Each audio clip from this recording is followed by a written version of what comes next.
حضرتك لما وقفت في نص السنه ضيعت من الطلبه اسبوع اجازه واسبوعين تعمل معسكر. انت اذيت ولاد الناس، اذيت ولاد الناس. اديت لهم بقى الكيمياء العضويه قدام عينك اللي انت طالع تقول عليها 24 درجه، اديتها لهم فين والعيل مجهد والعيل تعبان.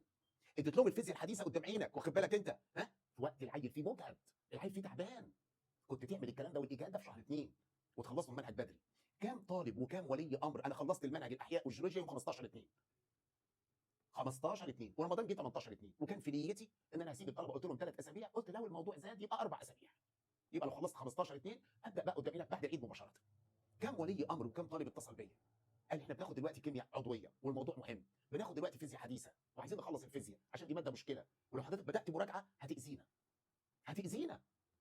طب الحل اخر المراجعه، بدات 1/4 المراجعه. شوف انت عملت في العيال ايه، شوف انت قدام عينك لما عملت المعسكر اللي في نص السنه ده قدام عينك عملته كانت النتيجه ايه. طب اقول لك بقى حاجه بخبره راجل بيدرس بقاله 42 سنه، دي رقم 43، السنه الجايه رزقك هيقل. عارف ليه هيقل؟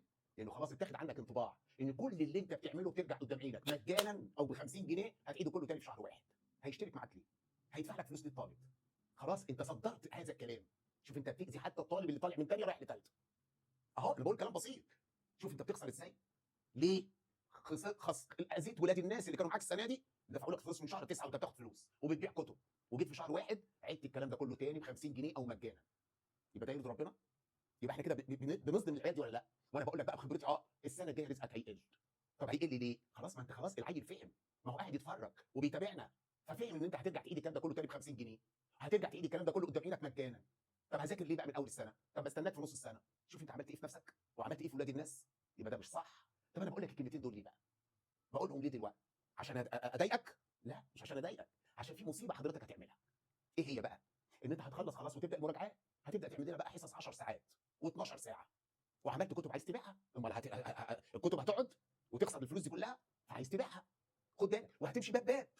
بص، طيب لما انت تعمل محاضره بقى 10 ساعات و12 ساعه، نفسي بقى اقول لك حاجه لله، لكل مدرس اونلاين قدام عينك او في سنتر، لما تعمل حصه طويله بالمنظر ده اسال نفسك بس سؤال واحد: انت تعبت؟ تعبت. بذلت مجهود؟ بذلت مجهود. صورت؟ صورت.